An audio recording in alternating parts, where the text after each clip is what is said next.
I'm going to go back to something you said about in the film, the integration of the quantum and the neurology and that sort of the biology part.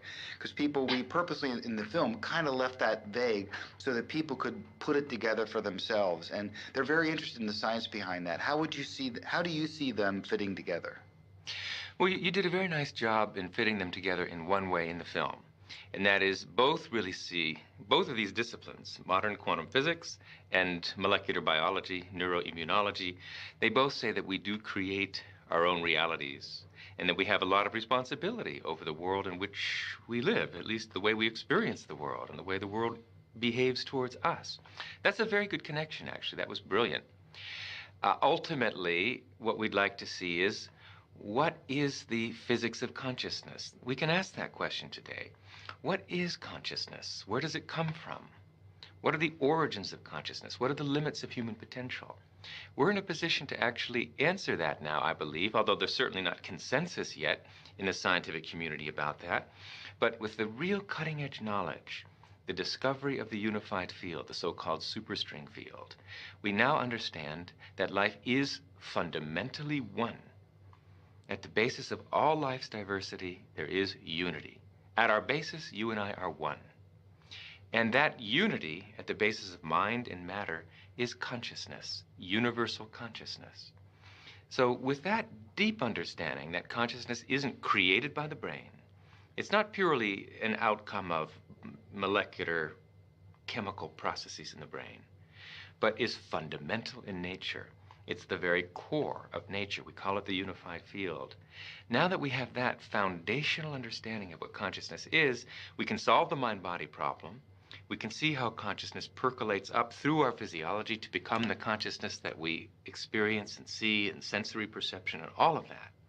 So there is a foundation now to really link rigorously neuroscience with quantum physics. That might be really a next step in the development of the movie. You've asked the questions in the first movie.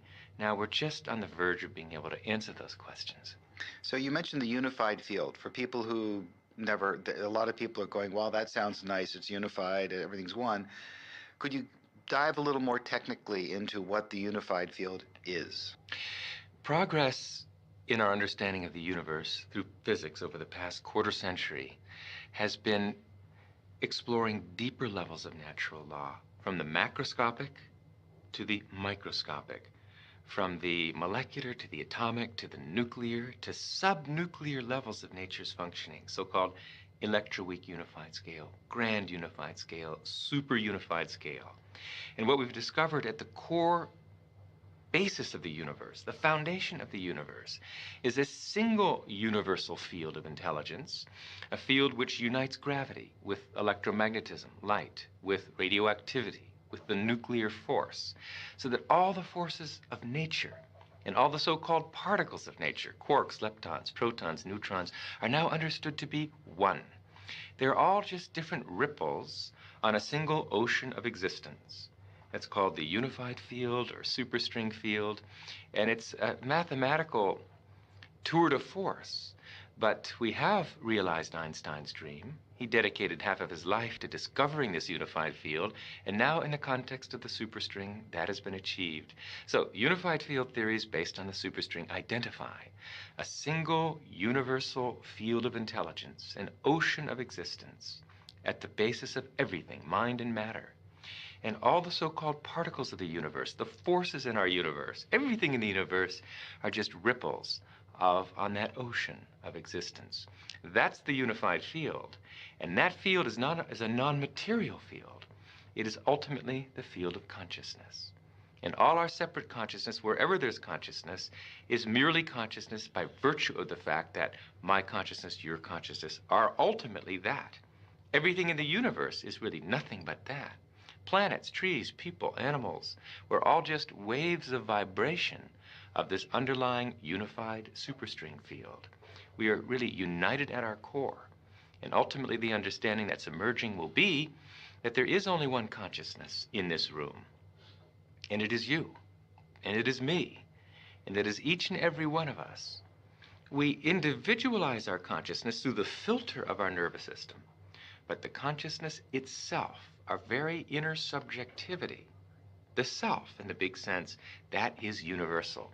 And knowing that, knowing it through experience, is called enlightenment, and has been called enlightenment through the ages. It sounds like you're going down through the physical realms, leptons, smaller, smaller, and you're saying at the base, it's not solid, it's intelligence. Why do you use the word intelligence? That is a very brilliant question. What you're saying really reflects a bias that all of us share. Everyone who's grown up in the scientific world is used to the concept that we're living in a material universe, an inert universe, a universe of dead matter. And because of that, it's difficult instinctively to grasp that we're not really living in a dead universe, that the universe is overwhelmingly conscious at its basis. See, what we have seen and studied for 300 years of classical physics is what we call billiard ball mechanics, macroscopic physics, classical physics, the physics of billiard balls, cannonballs, and planets. But quantum mechanics, even at the molecular level, let alone atomic, nuclear, subnuclear, in the realm of quantum mechanics, the idea of particle is replaced by the idea of wave function. And what is a wave function? Technically, it's a vector in a linear space. But what's a vector in a linear space? What's it made of? What's the substance of nature? Well, a wave function, a vector in a linear space, is made of the same stuff thoughts are made of. We're really living in a thought universe, a conceptual universe. Quantum mechanics is just the play and display of potentiality. So the point I'm making is the deeper you go in the structure of natural law, the less material, the less inert, the less dead the universe is, the more alive, the more conscious the universe becomes. Then when you get to the foundation of the universe, the unified field or superstring field, it's simply a field of pure being, pure intelligence. Intelligence, because it's the fountainhead of all the laws of nature, all the fundamental forces, all the fundamental particles, all the laws governing life at every level of the universe have their unified source in the unified field. That makes the unified field the most concentrated field of intelligence in nature. Non-material, dynamic, self-aware intelligence. Those are the properties of the unified field. Could you also use the term, because I've read this someplace, some people are saying at the bottom, it's also information. Is that kind of similar, or is that another way to describe the same thing? It's very similar. I'd say the quantum world, quantum mechanics, is really the play and display of information, the play and display of potentiality, waves of information, waves of potential electron. And it's important, the word potential. This isn't the world of electrons, it's the world of potential electrons. But when you have to ask the question, waves of what, really? What is the field that is waving? Is it the ocean? No, it's a universal ocean, an ocean of pure potentiality, an ocean of abstract potential existence. We call it the unified field, or superstring field. And that's what we're made of.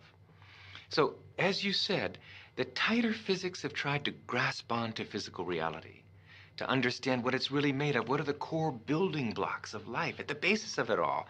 Life, the universe, slips through your fingers.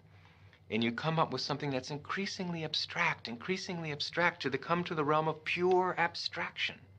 And that's what the unified field is. It's pure abstract potential, pure abstract being, pure abstract self-aware consciousness, which rises in waves of vibration to give rise to the particles, the people, everything we see in the vast universe.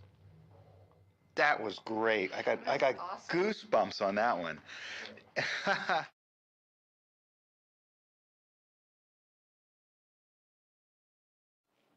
Why? I don't know, this is a big question. I'm never going to answer it, but I've always asked this question of all the people that I keep talking to because it seems so obvious to me. Most of what you're saying, it just seems very natural. Why are we not educating? How do we get so? If the Vedics seem to have it right such a long time ago, how did we end up here? You know. Boy, that's a good question. How is knowledge lost?